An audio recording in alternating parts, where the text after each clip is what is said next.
வணக்கம். ஓம் தொலைக்காட்சி செய்திகளுக்காக இணைந்திருக்கும் நான் ரோஹிணி அருந்தவச்செல்வம். எதிர்வரும் ஞாயிற்றுக்கிழமை வளர்பிறை சதுர்த்தி விரதம் விநாயகர் ஆலயங்களில் இடம்பெறவுள்ளது. எதிர்வரும் ஞாயிற்றுக்கிழமை வளர்பிறை சதுர்த்தி விரதமாகும்.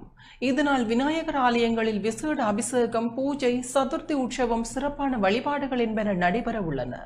இந்த சதுர்த்தி விரதம் தொடர்பில் சர்வதேச இந்து மத குறிப்பீடாதிபதி சபரிமலை ஸ்ரீ சாஸ்தாபட குருமுதல்வர் மகாராஜா ராஜகுரு ஸ்ரீ ஐயப்பதாச சாம்பசிவ சிவாச்சாரியார் விளக்கம் அளித்தார். ஓம் தொலைக்காட்சி நேயர்கள் அனைவருக்கும் சர்வதேச இந்து மத குருபடத்தின் இனிய வணக்கங்களும் நல்லாசிகளும்.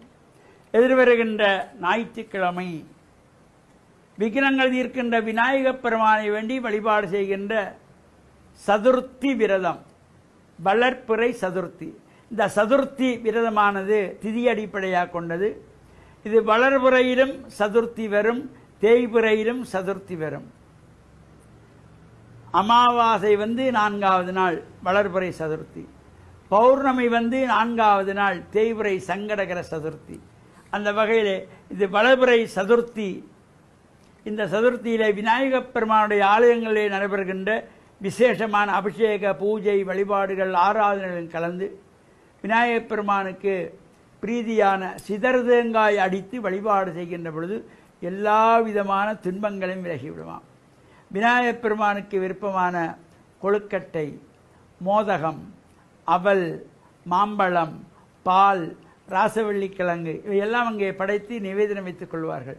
இவ்வாறு அந்த பூஜை வழிபாடுகளிலே பிரார்த்தனை செய்கின்ற பொழுது விநாயகரை வேண்டி நாம் அனுஷ்டிக்கின்றதாகிய இந்த விரதத்திலே, இந்த வளர்பிறை சதுர்த்தியிலே யாரெல்லாம் விநாயகப் பெருமானுக்கு இவ்வாறு படையல்கள் வைப்பதும், அர்ச்சனை பூஜை வழிபாடு செய்வதும், அருகம்புல்லினாலே அர்ச்சனைக்கு அந்த அருகம்புற்களை கொண்டு சென்று கொடுப்பதும் எல்லா சிறப்புகளையும் தரக்கூடியது.